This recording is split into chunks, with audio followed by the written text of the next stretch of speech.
Let's dive right into this explainer of J.M. Coetzee's absolute masterpiece, Disgrace. Today, we're doing something kind of unique. We are stepping straight into this intense, imaginary, closed-door conversation right between the characters themselves. We're talking David Lurie, his daughter Lucy, his former student Melanie, Petrus, and Bev Shaw. It is honestly such a powerful way to unpack the really complex themes of this novel. Now, for today, we're going to focus entirely on the first, and honestly probably the most intense debate they have in this room. We're looking at the true nature of David and Melanie's relationship, and the big question, who actually has the right to define it? So think about this for a second.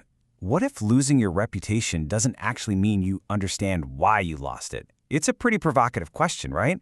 And it immediately pulls us into the psychological deep end of David Lurie's massive public fall from grace. Now, you probably already know David is this university professor whose relationship with his student, Melanie, just completely torches his career and his public standing. But what this explainer really digs into is that losing everything, well, it isn't the same as understanding why it happened. We are about to see exactly how David's internal defense mechanisms hold up when he's forced to look the actual people involved in the eye, rather than just facing down some faceless university committee. All right, let's get into Section 1, the right to the story. Okay, what's really fascinating here is how Melanie steps up and totally challenges David's grip on the narrative. Because, everyone calls this David's disgrace, David's fall, David's shame. And Melanie points out this brilliant thing. David is actually perfectly fine with admitting the raw facts of what happened. But he does this very clever trick where he uses his massive intellect to interpret those facts, wrapping them up in all this poetry and philosophy until, boom, he controls the narrative all over again. He's not denying reality, right? He's just renaming it, so he gets to stay the author of his own story. And when he's called out on it, David defends himself with exactly this kind of thinking. He elevates his passion way up above just ordinary, everyday rules.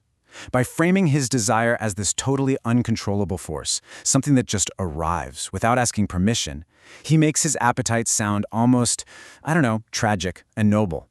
It is such a classic David Lurie move. He literally uses the sheer intensity of his own desire as his main defense. It's almost as if wanting something badly enough somehow makes going after it morally acceptable. Moving right along, let's hit Section 2, Desire, Power, and Coercion. This right here is a massive reality check for any relationship. Sincerity does not magically equal consent. Listen, Melanie isn't even arguing that David faked his feelings. She knows they were real. What she's calling out is the deep, profound selfishness of those feelings. For David, his desire basically became the only reality in the room. It just completely bulldozed over any space for her to want, or more importantly, to not want, something entirely different. And this perfectly captures the invisible power dynamics that are just always hanging in the air, even when two people are supposedly just alone in a room together.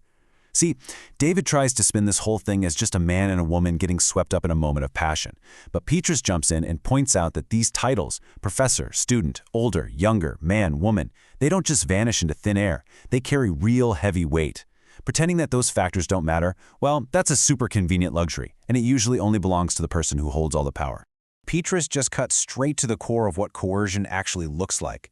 David keeps repeating, I didn't use force, I didn't lock her in a room, but Petrus drops this truth bomb. Someone with serious institutional and social authority rarely actually needs to use physical force. The power dynamic itself is doing all the heavy lifting for them. The other person already knows exactly what saying no might cost them, long before a single word is even spoken. So throughout this whole intense conversation, this one specific word, abuse, is just hovering over them. And David is absolutely terrified of it. The guy loves language, but he despises this word. And why is that? Because accepting the actual heavy legal and moral weight of the word abuse would force him to stop admiring himself. It would completely shatter that tragic romantic story he's been telling himself. The one about the man overtaken by undeniable passion, and replace it with a really ugly story about a man who just took advantage of someone weaker than him. Which brings us to Section 3, the honesty defense. So David's big shield in all of this is his refusal to give some fake, PR-friendly public apology to the university committee. He treats this refusal as ironclad proof of his own integrity. He basically carves out this special moral high ground that only he is allowed to stand on. He argues, sure, maybe I did something wrong, but hey, at least I'm not a hypocrite like those committee members. He wears this refusal to play the game like a total badge of honor. And what that does is brilliantly shift the spotlight away from the actual harm he caused Melanie, and right onto his own brave, supposed stand against institutional hypocrisy. But then Bev Shaw steps in and just delivers this absolute intellectual gut punch. It is so simple, but it totally shatters David's whole defense. She points out that simply telling the truth does not act as some magical eraser for the harm you've done. Like, yeah, admitting what you did without making excuses might technically be honest, but if you are still putting your own feelings and your own pride above the person you hurt, you haven't actually stopped being selfish. Honesty is a lot of things, but it is not an automatic substitute for being good. Okay, let's look at Section 4, Intimacy Without Equality. There is this massive, glaring disconnect between how they both view the situation. Look at how they define freedom. David's version of freedom is super philosophical, it's abstract. For him, it's all about not bowing down to society's rules or institutional hypocrisy. It's about acting purely on instinct. But Melanie's freedom? It is not abstract at all. Her freedom is grounded in the incredibly stark, lived reality of what it actually costs to say no. So David's high-minded, poetic idea of freedom was operating at the direct, literal expense of Melanie's actual ability to make a safe choice. When Melanie is finally asked what true accountability would have actually looked like for her if it wasn't just some public apology, she reveals something incredibly profound. She tells him she didn't necessarily need a grand speech. What she needed was curiosity. She needed David to actually see her and acknowledge her as an equal, entirely separate human being, instead of just treating her like an object of his desire or some dramatic catalyst for his own personal downfall. David wanted all the closeness of intimacy, but he completely failed to respect the humanity of the person he was being intimate with. And that leads us to our final part, Section 5, the final word. Melanie just draws a hard line in the sand right here. She makes her boundary crystal clear. She's not trying to rewrite David's entire life, and she isn't pretending to have all the answers for him. But she flat out refuses to let David use her pain as some sort of stepping stone for his own poetic redemption arc. David's desperate need to find meaning, to be redeemed, or to somehow understand his own fatal flaws, that is entirely his own project. It is absolutely not Melanie's job to hand him closure, or to play a supporting character in a story he's desperately writing to save his own ego.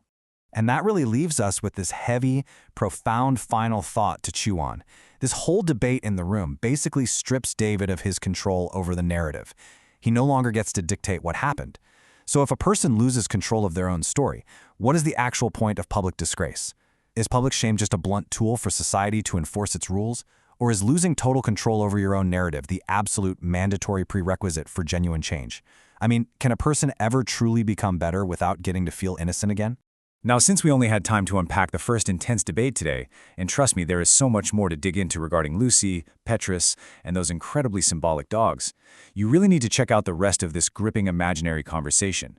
You can read the whole thing by visiting imaginarytalks.com/disgrace-explained-through-its characters. It honestly makes you view Coetzee's complex characters in a totally brand new light. Thanks so much for joining me for this explainer, and remember to always keep questioning the story.